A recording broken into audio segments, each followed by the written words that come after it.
Hello, Scrolls fans, and welcome to Heart of Scrolls. My name is Smogan. Today I am joined by two wonderful guests, and we are going to talk about all things Judgment.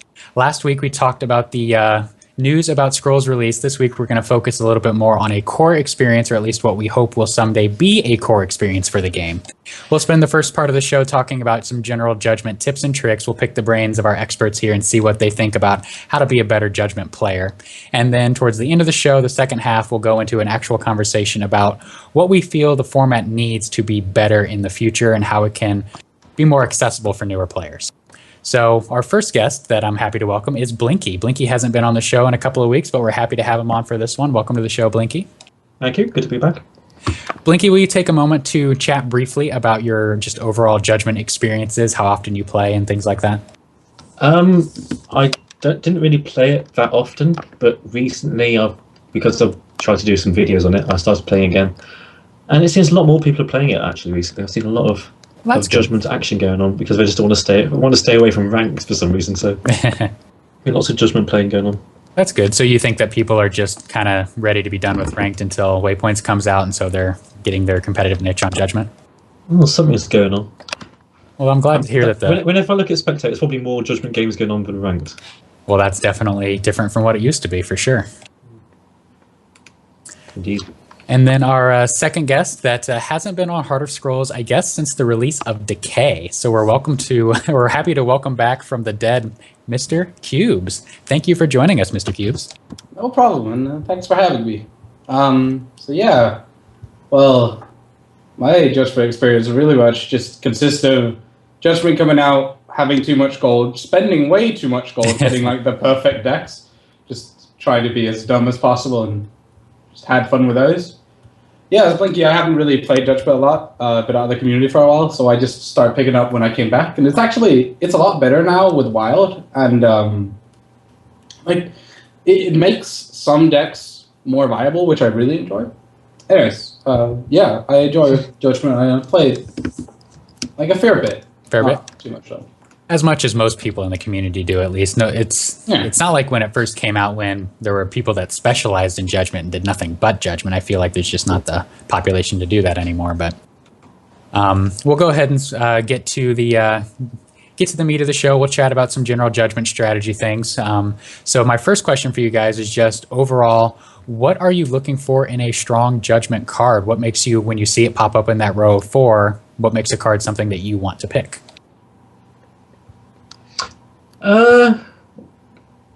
Generally, when you got your own in front of you, first of all, you rule out a bit of crap. Step one. It's just because there's a lot of rubbish that you do normally get on a row. Like arthritis and atrophy. Atrophy is the one that popped into my head. Yeah, I mean, the good thing is about Judgment, you don't have to worry about hardcore removal as much, so you can get away with picking things like Scattergunner with 2 health and Festering Freak. It's quite good. Yeah. But yeah, generally you want a few bombs as well. So you can, I mean, there is the level of strength does decrease compared to Constructed. So things like Berserker is quite a good card. But fortunately, there aren't. Well, unfortunately, there aren't a lot of common or uncommon bombs in the game right now, which hopefully will be addressed later on. But yeah. Well, so it might be addressed with Lockling Brood being a common, as it's looking. Oh, that's the thing. Yeah, I'm talking more like 6 or 7 drops, which would be like common or uncommon, really. But I'm getting that growth flying thing. Oh yeah, 525. Yeah. I think more things like that would be quite good. You even get to play cards like Wings Charger, which isn't really good in like Constructed, like the 524 for 5 from Order. Like that's a fair like. Its stats versus its cost is really good, which is all I really look for when I look for Judgment cards. It's like stats versus cost and sometimes abilities on cards. And then like I try to like look for possible removal that's really strong or AoE. Stuff like Blind Rage is really strong. Obviously Burn. Even something as simple as the Mire Curse. That's also really good. Like you can make those kind of cards work really well. I even sometimes play Return to Nature, even though I'm not playing Growth, just because it's some form of removal that allows me to deal with multiple things. It's basically Inferno Blast and Decay. So yeah, Yeah, so it sounds like just generally picking big vanilla creatures is a good way to go, assuming they're relatively efficient compared to their cost, as well as, of course, removal is very good in any limited format. But you guys hit on that point. There's just not a lot of removal to be played in Judgment. A lot of it is at the rare slot, like Soul Steal and Damon Curse and Violent Dispersal and things like that. Because there's not so much removal, you even get to play cards like Outcast Rebel, the 4/3/3 for 2 in growth. Because it has like such a fat butt, but also has such a high attack, means that you can play it in front and then like move it behind once it has like 1 or 2 cooldown, which is really strong. Also, another key thing is, I know we'll probably get into this later, but in terms of how you play, because of the different levels of removal, you can, not in Constructed, say when you're playing as energy, you'd play around Thunder Surge. But when you're playing Judgment, you're more likely to play around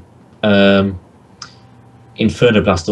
That's what sort of removal you expect, like Blind Rage or Inferno Blast sort of removal, or weird things. You're not so worried about a Thunder Surge, but also it does mean you do get stuffed when they play it. But, When they do actually have it. But there's a different level of removal you've got to try and learn.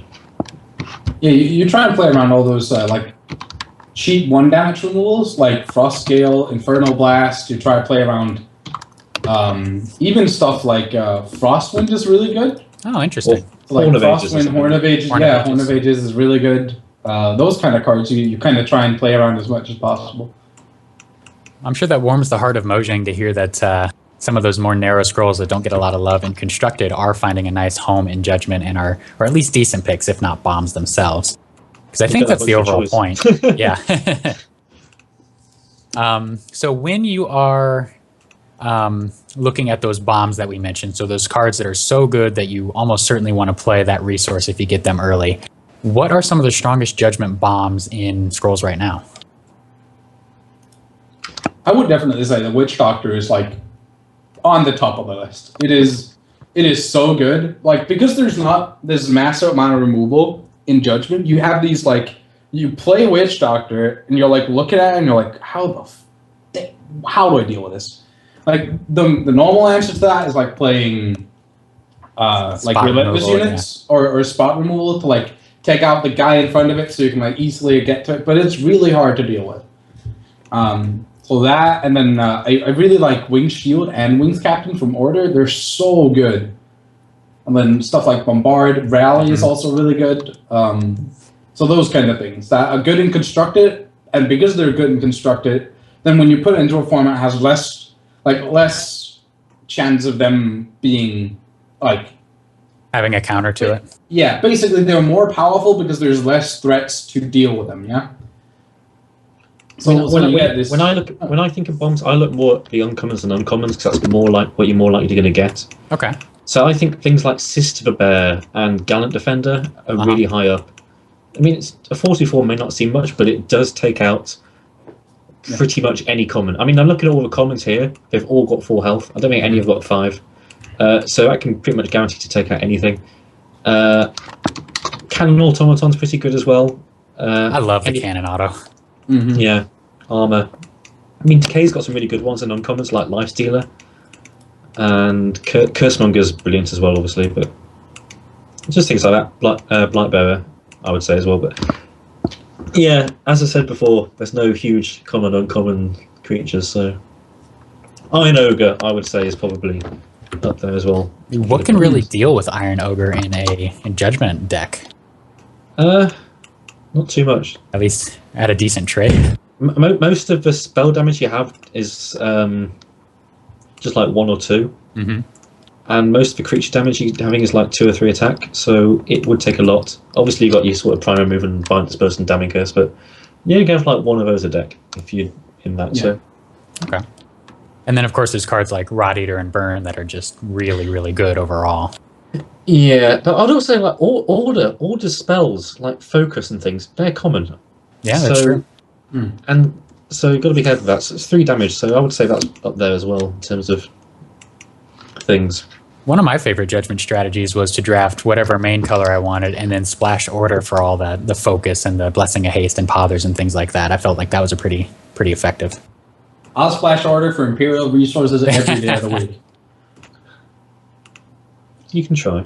You can try, absolutely. Try, and I'll fail with grace. It's fine. It's always depressing when you like your first 10 cards are in growth, say, and then like you find you've passed on like 3 or 4 Imperial resources. Yeah. You think, Mhm. oh, it could have been What so could have good. been? What could have been? But when you would have only had like an honourable general and like a, I don't know, Yeah. raw skirmishers, your creatures or whatever. But you think, oh, but I was keep on drawing a ramping. It would be so amazing. Do you guys have a particular faction that you particularly enjoy to play, or are you just equal opportunity, whatever has the best stuff in the I first? love Order. I love Order. It is not one of the best factions because it's low on removal. Like, it doesn't really have any removal on its own. Like, it has Pothered Flip if you want to count those as removal. But they need assistance. Like pushback. But they need assistance. So they're much more focused on tempo than the other factions because they don't really have a way to come back into the game unless you have like Mangonels, which isn't really that likely to happen. But because you get to play some cards that people never see coming, like I love playing Faith Duty all day. Faith Duty is really good. I've had that on Ilmire Tribesmen in Judgment a lot. That is a serious combo. Yeah. New Orders is up there as well. New Orders is really good too. So like you get to play New Orders, Horn of Ages, you get to play these like crazy decks that you really have to think about, which I really enjoy playing. I've never been able to really draft a decay deck from memory. I'm sure I have, but I always find it really hard to draft a decay deck. Interesting. It's more their uncommons, which are decent level that you have to. So their strength. You're saying their strength is from uncommon, so it's less likely that you'll see a number of those early on to pull you to. Yeah, I mean, order. I've been able to draft mono order quite easily. That's really strong. Just getting a few skirmishers and things in there, a few spearmen, a few decent spells. That's always easy. Energy. Most of their really good stuff is rare. And when you play construct, you see that most of their ranged or structure decks are like over 50-60% rare cards. That doesn't mean they're weak though, because there are still some decent weaker energy scrolls, and some of their structures are coming on commons. So you do see some decent energy decks, but that's not that easy to draft sometimes. They're always quite a pain though, because structures are really horrible. I still go by the fact that Replicaton is the strongest energy creature. I love Replicaton too. Yeah. No, I would say Growth is the easiest to draft for me. Just because they're 4-drops, they've got so many common and uncommons. And I'm judging this when I did my no rares run, and Growth just with commons and uncommons was really strong. Well, so was Order, but yeah. But things like Brother of the Wolf and Sister of the Bear being a really strong common 4-drops. That can be it's just really solid. So. Yeah, Anti-Rad in the chat doesn't believe you that energy isn't easy to draft, but we'll see. Well, I described a different energy deck. Fair enough. I was saying something different. I think energy is fairly easy to draft compared to the other factions because they have more reliable removal to get. Like Infernal Blast, Spark, Burn if you can get those. Like Charge Coils as well. Yeah. Something like Proximity Charge is really good in Judgment. I agree. Proximity Charge is definitely a judgment staple for me when I'm playing energy. I feel like, for me at least, playing energy and decay, some of the lessons I've learned from other trading card games transfers more easily because there is just that simple removal. So you just grab the removal and the good creatures and there's your deck. And I have to think a little more about Growth and Order, but that's just my personal play style. Okay, what I mean by energy being hard to draft, I mean, whenever I've played against an energy deck or built one, there has never really been a big creature in there that does all damage. There's always been lots of things like Siege Crackers and God Automatons doing little piggy sort of damage. And then maybe they have a Solemn Giant to slowly end the game eventually. Yeah, then you maybe just get one bot, and it's just I just don't like that at all. Yeah. So I was consider that poor. So you can get things, but I'm not a fan. But yeah, energy doesn't end the game quickly in Judgment, that's for sure. Yeah. It takes a while. I played against an energy deck last Judgment run that had 2 Machine Divinators, lots of Catapult Goo on the field, a Forge pumping out a Gun Automaton every turn, just lots of things, and lots of picky things like Siege Crackers and High Smugglers and things. And I was playing Order, and I had 3 creatures on the field, and I still managed to overwhelm him eventually. It took about 40 turns. I eventually got there, so I would say that being able to draft a decent energy deck is harder, at least. It's still possible, but I would say it's harder than the rest. At least the creature curve, it's much harder to construct because, like you said, there's just not a lot of just solid guys at the 3, 4, 5 drop that are just good. I mean, even energy's decent creatures like Canonetta and things, they're still only 2 3s for 2, and you still need machinators and things to pump them up. So. I don't know. I think energy is easier to draft than decay. Like, decay, you really need those uncommons to be a potent deck. I think energy can get away with having like a really solid common deck because they have stuff like Gun Automaton, Dust Runner is really good, like Charge Coil, the Clock Library, and then like even I really like playing one Electrify. People never really see it coming, and it can do so much damage. Structure in the deck. Well, sure. I wouldn't see it coming. So outside the power discussion, there's also the sort of the consistency discussion that we've kind of been hinting at. So it sounds like Decay is maybe a little less consistent than the other factions because you just might not get those solid uncommons, especially if you like started out trying Decay and then it just dried up on you. Which faction would you say is the most consistent?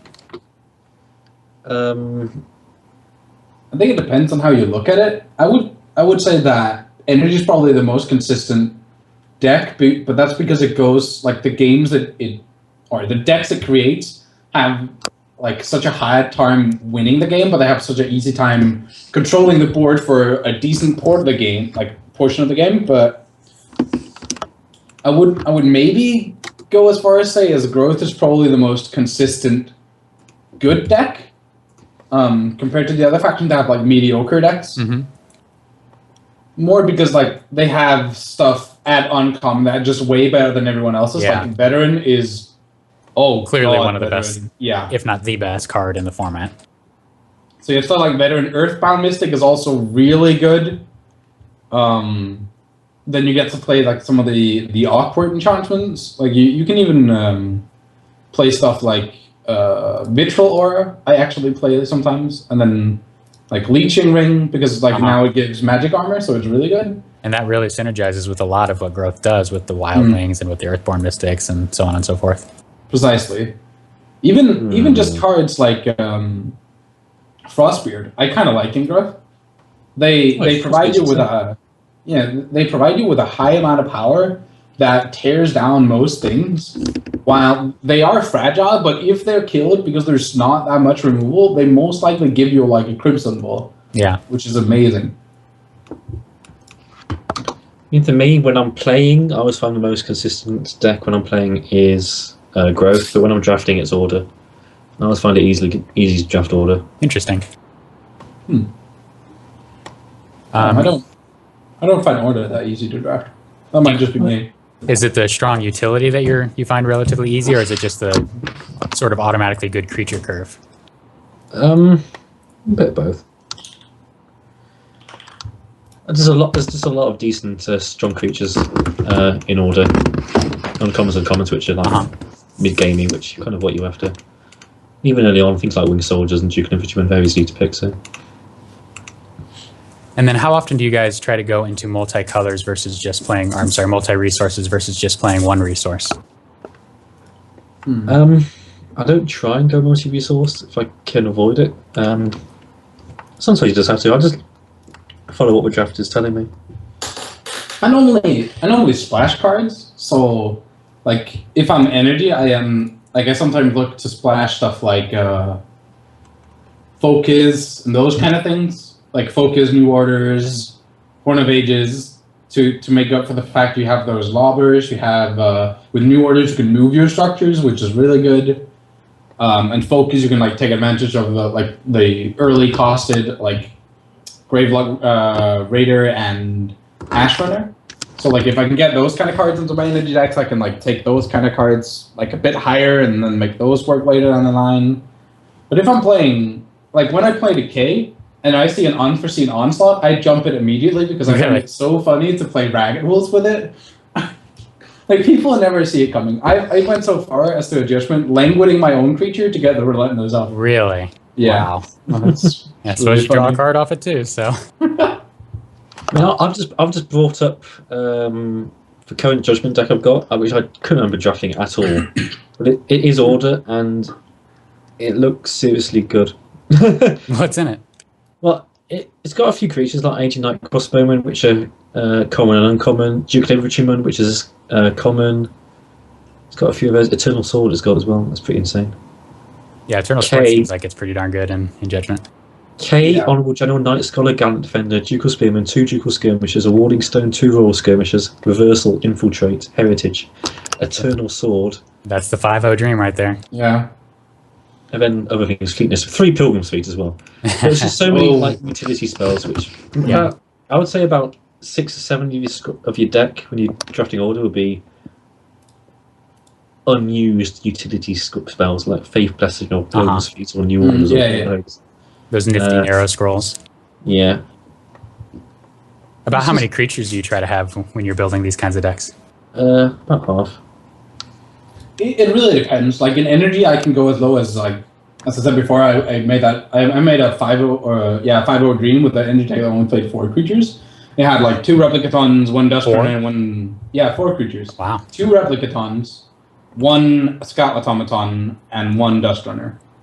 Like the deck just had so many beefy structures. Like I had 3 destroyers, and my opponent didn't really do anything. And I actually ended up winning most of my games playing that like 1 Electrify in the deck. It's like that won me the game, and then like attacking for like 1, maybe 3 with the Replicatons were like winning me the games. That sounds like a nightmare for your opponents. I'll be honest. but if let's say I play like Growth or Order, I try to have like 10 to 15, maybe even 20 creatures. If I played a K, I can go a bit lower because they're like the stats compared to power is so huge, and they're really resilient. Yeah. Like if you get stuff like Blight Bearer, Cursemonger, Rod Eater is really good at common. I really like something like Corpus Collector. Even Monstrosity is really good. Just a solid body. Yeah. The fact that it has 4 attack kills those kind of pesky creatures from growth that you can't really deal with, even from your own faction, like in Decay. Like all those like 4 health creatures, like Blinky was talking about Sister of the Bear is really good because it has 4 attack and 4 health. Mm-hmm. Which is like that's why I try to take like Corpus Collectors and Monstrosities to try and like get those kind of cards. Yeah. Are there any scrolls in waypoints that you feel like will be particularly strong in Judgment? Ooh, good question. That's actually a really good question. Let's bring up a Tessa and have a look. Yep. I think Flesh Animator is probably gonna be pretty good. Like if in Decay now, like especially with the 5 attack Blade Husks, it can be really potent, and the Maya Shamblers is really good as well. Yeah. So like being able to attack with those more frequently is going to be really good. I think it's going to be placed in uncommon. I can't see it being rare, and it's definitely not common. So I'm trying to pull up the post on Reddit that showed the rarities. Oh yeah. Energy, Gravelock, Boa, Snuggle, Omnis, and Uhu are rare. Uncommon, Snuggle, Brain. I think Snuggle Hunter would be quite good. Oh yeah? I think Snargle as a like Snuggle just would be good, yeah. Obviously Lock and Brood. Actually, I think Gravelock Guard is actually going to be really good. Gravelock Guard. Lock and Pillage. With that's a great pillage ability. That's like Charge Carl and legs, yeah. Yeah. Grave Gruul might be a bit of a sleeper as well. Cause, adding the wild? Yeah, it might be an interesting one. Might be weird strategies of like splashing in like weird huge rares as well. Yeah. Because that's also a thing. The deck you build is the only pool of cards you choose from when you collect your prizes. So now when you get your 29 score energy deck, you add in a God Hand and it'll be useless. But then you put Grave Gruul in, you can actually play it. Yeah, that'd be interesting. I think from Order, the Royal Inspiration is actually going to be really good. And, yeah, that is so much better than its initial version. Yeah. I think something like Effigy of the Queen is also going to be amazing. Stopping some of those Infernal Blast shenanigans going on. Plus just being a solid wall, 4 health on 2 cost. Storm Knight, that's a thing, so that's going to be common. Oh, yeah. What? That's a common? Yeah. That's going to be a good common. Okay, well... Yep. But my it's a 44, not a 45. But, oh, okay, so they took the health away a little bit. Yeah. But still very strong. Still very, very strong. I mean, Sister of the Bear is a 4 cost 4/4/4. So this one's a little more expensive. Obviously, Move 2 makes it very difficult to run from. Mudo Fighter, I would say, is up there as well. Yeah. As I said, most removal is 1 damage, Mm-hmm. and this will just negate it. Yeah. So have fun with that. It's basically just as good as Scattergunner, actually better than Scattergunner. I mean, ranged isn't super relevant in Range is Judgment. actually pretty good because it stops those. It stops spiky. That's true. And it stops like proximity charge from triggering. So it's not useless, but yeah, it's not Not really magic armor. potent. Yeah, And not I just think- being human. I suppose Scattergunner's human as well, but I think something like Slayer Vistage being common, as far as I can see from the post as well. yeah. It's going to be really good.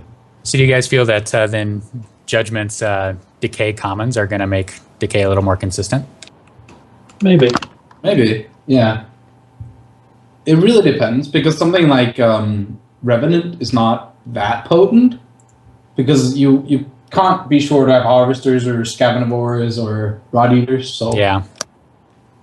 I would say Anima Conjurers would become one of the biggest bombs in the game as well. yeah. Judgment. Relatively Because- easy to defend in Judgment. Mhm. So there's also a lot of one-cost enchantments with magic armor. Ah, that's true. So you could very easily splash into growth to make it a real powerhouse. Such a combo like that won't be very strong in constructed, I don't think. But in Judgment, it makes it be hard to remove. You're going to be facing so many revenant creatures from that. Yeah. I'm still shocked that hasn't changed. That self-damage can't be prevented by magic armor. Oh yeah. Well, that's definitely influencing the game very strongly. All through scrolls. Yeah. What do you think of the lingering cards in Judgment? I feel the removals are all uncommon, I think. So it's going to be, other than the decay one, I think. So it's going to be somewhat difficult to have an answer to lingering in your deck. I don't think it'd be worth putting them in anyway. No. just 'cause it'd be- I think stuff like Halls of Omlassa will be good. Yeah. Skull Shrine, not so much, just because there's probably so many big things and would be worth doing. Yeah. And you You got can't really make up for the tempo loss in Skull Shrine and Judgment most of the time because you don't have the cost, like the card cost at that high to like really make up for it. Especially now that it's to 3 and a lot of the strong creatures in Judgment for energy are 3 at the common level. Mm-hmm. and also most of the waypoints lingering spells are so sort of niche in their design that not that much good. And you got things like Forbidden Ruins or non-combat damage against idols is increased by 1. There'll be a lot of that. Yeah. Hills of Strife, Night buffing, Budding Retreats. Actually, that'll be Needs fine. beasts. Yeah, actually no, it doesn't. Budding Invasion needs beasts. Oh, that's right. That's right. Sanctuary of the Lost, Undead Creatures of Ward, Gravelock Burrows, Fodder Pit. Why? So you're right. There is quite a bit of just tribal and pushing specific. Yeah. I think Even something the like ones that aren't Clandestine Orchid though. That is going to be pretty good. I think that's Of course, gonna it's be mirrored good. now, but I still think like if you can play it and like get 3 creatures to attack with it, that's gonna be good. Mhm. Like you're obviously only gonna play it when you're a favorite to use it, Yeah. and then like if you wipe your opponent, he's like a lot less likely to like actually make yeah, a you'll big get that. value amount of it. You'll get that first strike, and you can take out their creature that might benefit from it and continue to pull ahead. Yeah. I don't think the others are really powerful. Like Budding Retreat's not going to do anything. I don't think the Fjords of Vigor, the Earthbound Mystic on a spell, it's not going to be that good. Uh huh. Something like Caravans of Expanse and Ascalon Spires, maybe. Fields of Strife is not going to do anything either. So I don't think they're going to be that powerful. But like some of them Some of them can are be good really enough. good, but for the most part, they're not. Yeah. Not like they're going to be potentially strong and constructed. No. Okay. All right. Well, that is going to go ahead and wrap up our general thoughts on Judgment tips and tricks. There's plenty more to say about it, but I would like to save some time to talk about judging Judgment as a format itself. So the story behind Judgment is, of course, every trading card game wants to have a limited format where you don't get to build the exact deck that you would like to build. You're limited in what you can choose from, and that's a lot of fun to play. Judgment is more similar to Hearthstone's arena format than some of the draft formats that, for example, Magic the Gathering has. So we're going to chat about just overall what we feel about how Judgment is, the changes they've made recently on the test server, and then what we'd like to see going forward, if anything, to make the format more popular and more fun. So overall, why would you guys say that the Judgment player base is so small, even compared to just Scrolls in general? I think it might be because, like, with the current,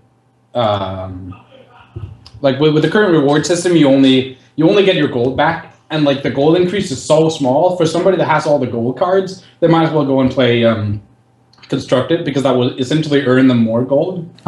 Like in the long run, and they don't really need the cards, and because of the big influx in gold right now, the cards aren't worth a lot. So it might not just be because they don't want to just play it because they have either they have a limited amount of time, so they would rather spend it on ranked, or they just can't find a match. And then like the new players that actually want to play the format isn't really catered toward them now. I think with the changes that they're doing on the test server, it's going to be a lot more lucrative towards new players, because of how like getting just like 2 games in will give you a bigger reward. Like if you can just go 50-50, which new players are probably going to do most of the time, if not 1-2, like it will not knock them down so far that they can't come back again, which is something I feel like games like Hearthstone or like other card games, like even Magic the Gathering or Soulforge, they don't do very well. They don't cater their drafting systems towards new players, even though they're trying to. Like they're saying here is the way for you to earn all your cards. But the reality is you're spending money to lose to better players, especially precisely in Magic the Gathering, where it costs you $10 to do a draft. That's a significant hill to climb. Yeah. Also, the changes they made to the reward system is quite huge. You can get a lot of gold now. Yeah, like especially like 5 wins, 2,500 gold plus a bunch of rares. That's a ton of money. Yeah. If you do well. I always thought people had been put off just because of the queues as well, because it was never that popular to begin with. But now the queues are... I think it's picking up in popularity. I just think the queues are a bit of a problem for people. Yeah. And also the fact, because it's not... You don't know if people will be queuing for Judgment at all. So you can just be sitting there, no one will be queuing just forever. That actually brings up a good point. Like when you play just one game of ranked or quick match, you get your reward right away. When you play Judgment, you don't get your reward right away. You get it 5 or 6 or even 7 games down the line. So like just drafting and playing one game in Judgment, you can get nothing for. Yeah. So it's kind of like that delaying that reward might be contributing to why people don't play. The thing which I think everyone would agree with, the fact that you can't view your deck after you've made it. Yes, absolutely. Oh, God. Absolutely. If you come back to a draft from, like, say you played 2 games a couple of days ago and you come back to finish it off, and you're like, hang on, what was my deck again? Right. Yeah. What's going on? It's like if you're playing a role-playing game and you can't check your character sheet to see, wait, what stats did I take? What am I trying to do? What am I excited about with this? Yeah, no. So that really, really does need to be addressed. But they've heard that criticism before for the last year or so, so I'm sure it's on their list of things to do. But so overall, the reward system is very gold heavy, and you only get it at the end. Would you rather see them transition to either a more card heavy reward system or giving rewards that are up front, like in every other game of Scrolls, where you get gold per match? No, I like it as it is. You like it how it is? Yeah, it makes more sense. I think it's fine with the changes of the test server. It's like most people are going to come from, like, when they look at a card game now, they're going to associate it with Hearthstone because it's so big.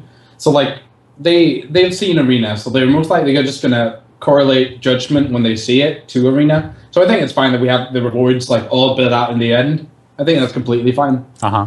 Especially with the changes to the test server. The amount of gold you get is so good for new players. I hands down, Mojang did a good job changing it. So I also agree with Blinky that it's fine as it is now. I don't think we need to do a lot to change it. I'm wondering if, and this is just me hypothesizing, that if there is a small per game reward and then a larger reward at the end, sort of the carrot on the stick to get you to the end, that might be... Well, you still get the gold for like actually playing the match. I don't think you do. No, you don't. You don't get any. You get nothing until the very end, which makes when you lose, for You should example. probably get the gold for playing the match. Yeah. Yeah, that's all I would really suggest for the reward. You would get like some token amount of gold. Because losing and getting 0 gold and feeling like you don't know that you're getting towards any reward at all or even a good reward at the end of the rainbow is somewhat difficult. Well, I think the enjoyment of Judgment should overrule that fact. You're paying gold to enjoy a different format, I would say. That's a fair point. So you're paying for a service, paying in-game gold for a service rather than just doing it for the money, so to speak. Yeah, it's a bit different way of looking at it, I suppose. Yeah. Another criticism that I've seen of the Judgment Gold is that it's a little bit too top-heavy. So if you are winning 4 and 5 games, you're making a ton of gold. But if you are only winning 2, maybe 3 games, it's not quite as much. So three wins, you're making a tremendous profit already, at least with the new change. What are your guys' thoughts on that? I don't think you can make it less top-heavy than it is right now. Like, if anything, you should shave off the gold at the top, but that just makes, like, going for more than 3 wins not that lucrative. Like, you can't just make it so if you win 1 game, you can now, like, play 1 rank match and then go directly into Judgment again, because that would be, like, way too much. You can't just make, like, the entire constructed format, like, not care at all and, like, just play Judgment for all the new players because it's so, like, bottom heavy. You can't do that. I think it's fine that, like, going more than 50-50 gets you more than your money back. I think that's completely fine. And, like, with even the amount of gold you get from 2 wins plus the cards you get is more than enough to justify that for new players. So I think Judgment should be for new players, not, like, very experienced players. If anything, experienced players pay for Judgment to get that, like, sensation of another format within the game, that rather than constructed, like Blinky said. And for new players, it's like a way for them to attain their new cards while having the same amount of chances as everybody else instead of just having the growth starter or maybe like a deck that they built themselves. Right. And it is certainly possible to build your collection with Judgment. That's how I built my collection. I played just a ton of Judgment and got basically everything I needed to move into Constructed, and it was a very natural progression for me and a lot of fun on the way. Just going back a second, I see playing Judgment as more of a challenge than anything. You're paying to, like, kind of hop onto, like, a really competitive sort of format, the idea. Like, you're going up to the big league and saying, right, I've got my gold here, I can finally afford to give this a go and see if I can do it. And it's like, oh, I didn't manage it this time, I have to try and come back again and improve later, sort of thing. Okay. So yeah, that's just a different way of looking at it, but it is very similar to how, like, Hearthstone and MTG are, where you're expected to pay up front and you are not expected to make a profit. You make a profit only if you are very successful. I don't know, I think what Blinky is talking about, I can associate myself with that, but I think that's way more centered around the actual drafting format rather than the arena or Judgment format, because the Judgment format is really just you, like, your choices, and then you play with a deck afterwards. So I feel like that's supposed to cater to new players, and then we should have, like, a separate system which is draft, like the normal draft, and then have that as a, like, hey, you can have this amazing challenge that we will give you and 7 other players, and we'll see which one of you gets out ahead. Okay. Another issue that Judgment has been sort of wrestling with for the last few months is what to do with the rarity rows. So for those that don't remember, it was initially just random. You could have rares on the same row as commons and uncommons, and there was a different distribution from draft to draft on even how many rares you could get in that draft. And then they changed it to be more structured, so commons, uncommons, and then rares in their individual rows. And then now they've reverted it back to the old system. Which system do you guys prefer? I vastly prefer the system where you have rare, rare, rare on the same instead row. Of just, yeah, because it makes it so a new player can just look at a row and, like, after a quick glance, he knows that all the cards are rare, and then he makes a decision on what to pick based on, like, the fact that these cards are really powerful compared to the rest down the line. And, like, the fact that it's all random now, I think is going to be really confusing for new players. And when I want to, like, cater Judgment towards new players, I think it's too harsh on them, so to just throw them into Judgment and be like, you can, like, get anything whenever and just hope for the best. Yeah? Yeah. I see, when it was random, people were complaining that I got no rares, any good rares at all. I got like 1 rare, and my deck sucks. I'm facing against a deck with like 10 quakes. And like, okay, so how about we try introducing like rarity rows? I suggested that. I said, yeah, we'll give it a go, and it brought the balance closer together. So decks weren't as bad, and decks weren't as good. And apparently, suddenly, people were saying, "Oh, it's just mono-colored decks now." Like, that didn't make sense to me. But now Wild's introduced, I think that balance has changed.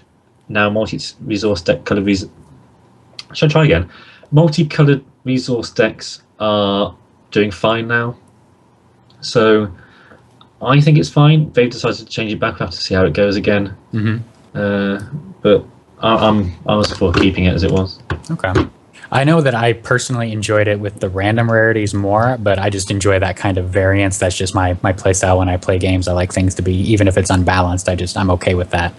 But it did stink having, I used to keep track of this, having drafts where you would get as many uncommons as rares that were really, really good drafts, and then the next draft you'd get like only 8 or 9 rares and just get wrecked. But I think maybe to introduce that like factor of randomization that you like, we could maybe make it so that whenever you get a row, it is randomized if you get common, uncommon, or rare. But then like the entire row that you get, so like it randomizes which row you get, but that row is filled with the same rarity of cards instead of it being like set in stone. Yeah. So it would be equivalent across drafts, but it would not be equivalent from row to row. Is that what you're saying?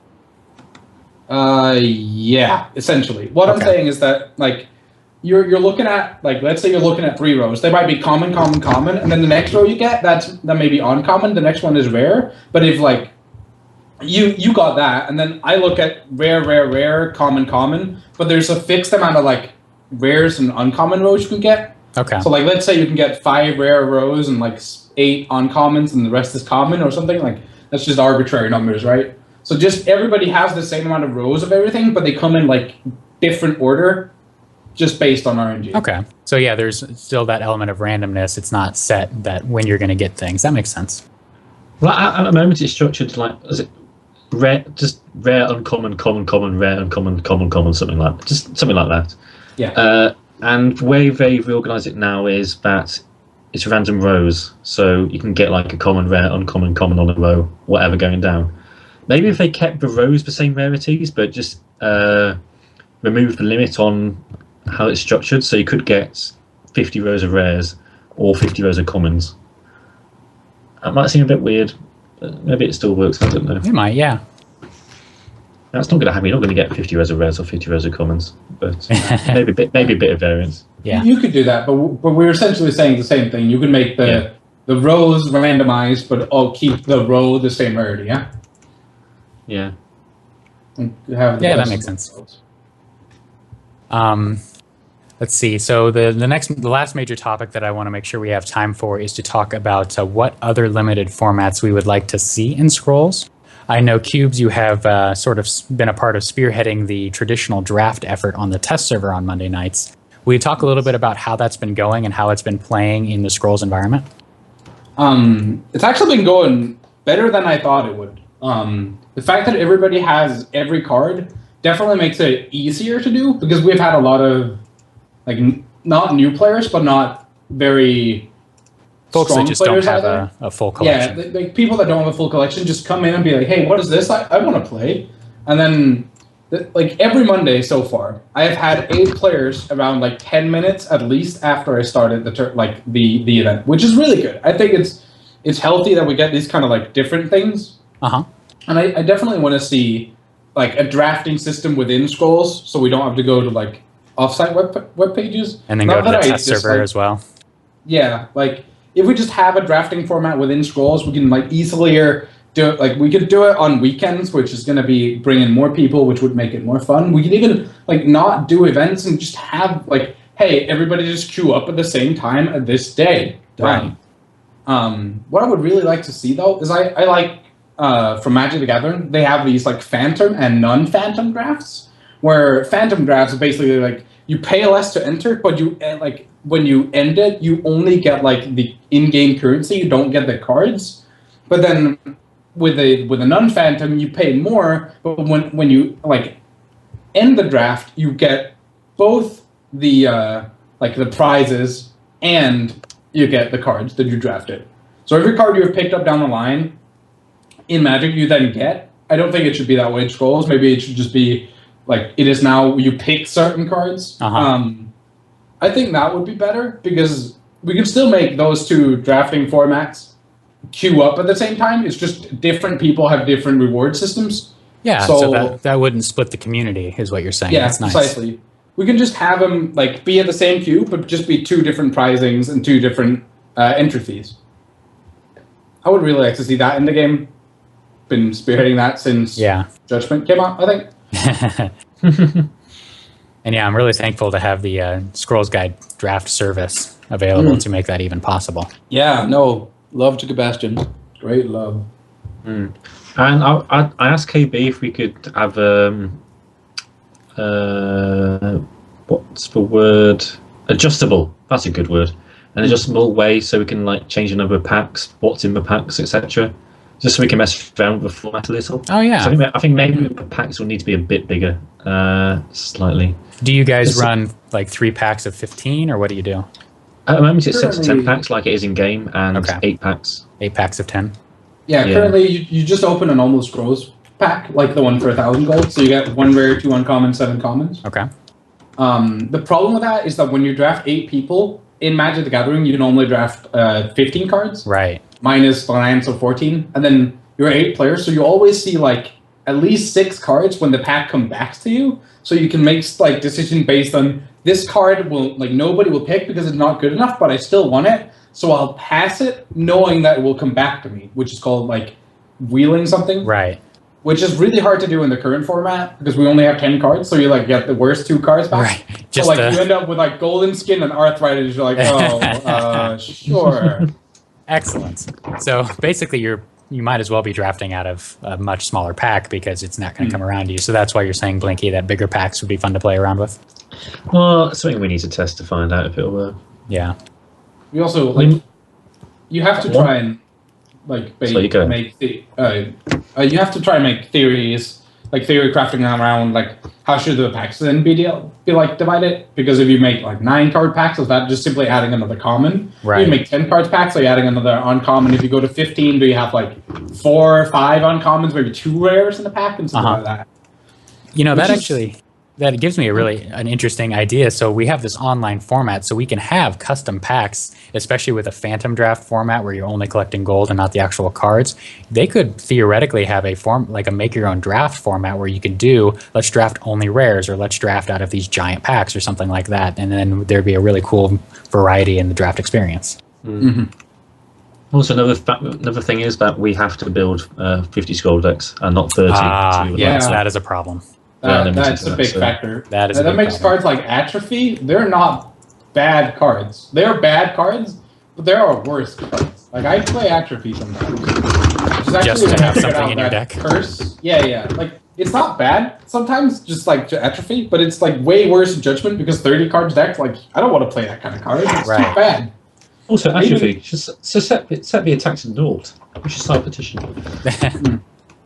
I think that would actually make it a lot better, but yeah. Are there any other limited formats that you're interested in including, like a Rochester draft or a sealed deck or anything like that?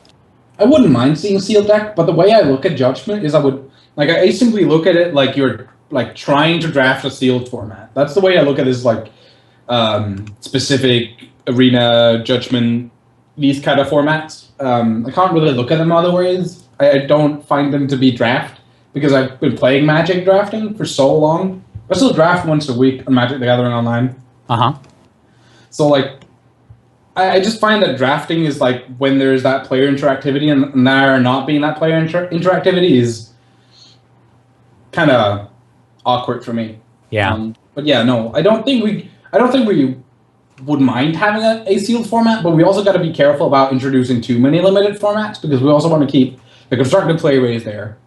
And if you want to do a sealed format, how would you do it is the question. Would you just make people like open X amount of packs, or would you just give them X random rares, uncommons, and commons, make them build a deck and then enter. Yeah. And then would those decks be in a separate queue from Judgment, or would they be on the same queue? Because if we have 3 different limited formats, the queue times, because depending on how many people we have, is going to be pretty huge. Yeah, and I'm not sure what sealed deck would add that Judgment doesn't come close enough to. In my mind, Judgment is basically a variant of a sealed deck format. Let's see. All right. Sorry, I was looking up some things. Now I'm back on my notes. Another interesting thing that you guys brought up a while ago is that Wild has had a pretty big impact on Judgment, and of course the new test server change to Wild might continue to have an impact. Do you guys feel like this new Wild format with the double limit instead of just the 1-to-1 limit is a good fit for Judgment? It can't hurt. Whenever I've actually used the new Wild system, it's gotten really, really confusing, I must admit. And I don't get easily confused. I'm not a big fan of it, but I think in terms of the question you asked, it won't be bad at all. It's never a nerf, right? Like, you're literally just buffing the mechanic, and the mechanic right now is not bad. It doesn't really offer anything for decks that just splash, and like when I look at Judgment decks now, I'm like, I could like splash 2 colored cards because I could get the Wild afterwards without losing tempo.